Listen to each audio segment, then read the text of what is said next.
Atrof muhit tozaligi inson salomatligi kafolati. Darhaqiqat, inson o'zi yashayotgan tabiatni asrab-avaylashi, uning barqarorligini ta'minlashda hissasini qo'shmog'i darkor. Shu boisdan ayni kunlarda yurtimizda qishning qirovli kunlari bo'lishiga qaramasdan, tabiatni chiqindilardan tozalash, atrof muhitni obodonlashtirish ishlari keng ko'lamda amalga oshirilmoqda. Xususan, poytaxtimizning Chilonzor tumanida hududdagi mavjud chiqindi yig'ish shoxobchalarida o'rganish ishlari olib borildi. Muxbirimiz Abror Mamarakimov mavzuni davom ettiradi. So'nggi kunlarda yurtimizda havo harorati keskin pasayib ketdi. Biroq bu ekologiya xodimlari va sanitar xizmat ko'rsatish xodimlari uchun hech qanday muammo tug'dirgani yo'q. Aholi vakillariga xizmat ko'rsatish davom ettirilmoqda. Bugun biz ijodiy jamoamiz bilan Chilonzor tumanida bo'ldik.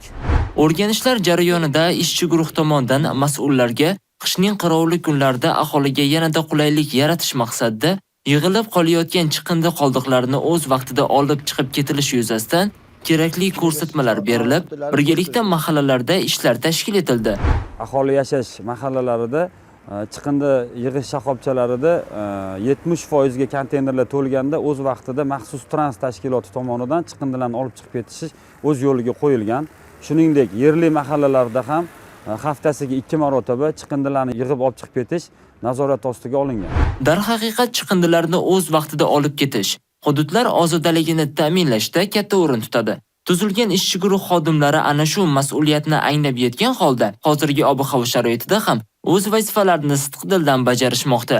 Abror Mamarahimov, Murod Nurmatov, Ovozi informatsion dasturi uchun Toshkent.